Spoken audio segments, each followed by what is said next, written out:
ہیں کہ اگر 3 خصلتیں کسی شخص کے اندر پائی جاتی ہیں تو وہ شخص مسلمان کہلانے کے قابل نہیں۔ کیا ہے وہ؟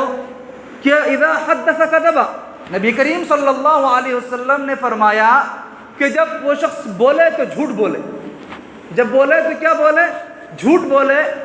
اور وَإِذَا وَعَدَ خَلَفَ، جب کسی سے وعدہ کرے، کسی سے وعدہ کرے تو وعدہ خلافی کرے، وعدے کا پاس و لحاظ نہ رکھے۔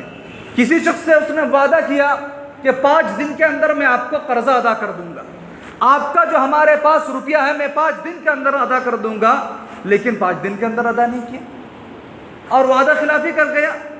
وَإِذَا اؤْتُمِنَ خَانَ، کوئی آدمی اس کو امانت دار سمجھ کر، اس کو امین سمجھ کر، اس کو اچھا سمجھ کر کوئی سامان اس کے پاس رکھنے کے لیے دے رہا ہے، لیکن وہ سامان کو ہڑپ کر گیا، اس کا سامان ختم کر دیا، اس کے سامان کو بیچ ڈالا یا اس کے سامان کو خود کھا گیا، تو فرماتے ہیں کہ گرچہ یہ اپنے اعتبار سے دیندار اپنے آپ کو سمجھ رہا ہو، وفی روایت اخری وَإِن صَامَ وَصَلَّى وَزَعَمَ أَنَّهُ مُسْلِمٌ، وہ شخص روزہ رکھ رہا ہے، نماز پڑھ رہا ہے، دعویٰ بھی کر رہا ہے کہ میں مسلمان ہوں، لیکن وہ مسلمان کہلانے کے لائق نہیں ہے۔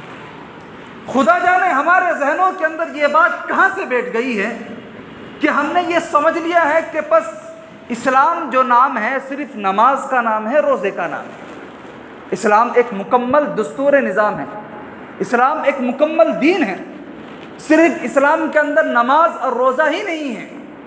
کسی شخص نے، آدمی نے نماز پڑھ لی اور یہ سمجھ لیا کہ میں تو پکا مسلمان ہوں، آدمی نے روزہ رکھ لیا اور اس سے یہ سمجھ لیا کہ میں تو پکا مسلمان ہوں، میں نے تو روزہ رکھا ہے، اب مجھ سے کسی چیز کا مطالبہ ہی نہیں ہے۔ اللہ تبارک و تعالیٰ مزید ہم سے ایڈوانس اور ہم سے کوئی چیز نہیں کا مطالبہ نہیں کر رہا ہے، نہیں چاہ رہا ہے۔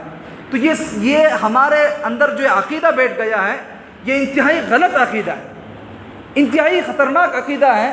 اسلام کے بارے میں تصور کرنا بالکل غلط ہے، بلکہ اور وہ شخص غلط کام کر رہا ہے، جھوٹ بھی بول رہا ہے، وعدہ خلافی کر رہا ہے، امانت میں خیانت کر رہا ہے، لیکن ان چیزوں کو اسلام سے وہ الگ سمجھ رہا ہے کہ اسلام کا اس سے کوئی لینا دینا نہیں۔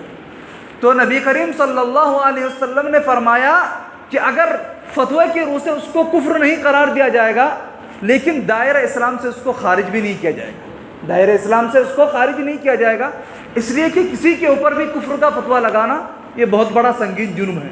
لیکن اگر کوئی شخص ان 3 چیزوں کو اپناتا ہے، وعدے میں وعدہ خلافی کرتا ہے، امانت میں خیانت کرتا ہے اور جھوٹ بولتا ہے، تو اس کا مطلب وہ پکا مسلمان نہیں ہے، وہ کچا مسلمان ہے۔ کیا ہے؟ وہ کچا مسلمان ہے۔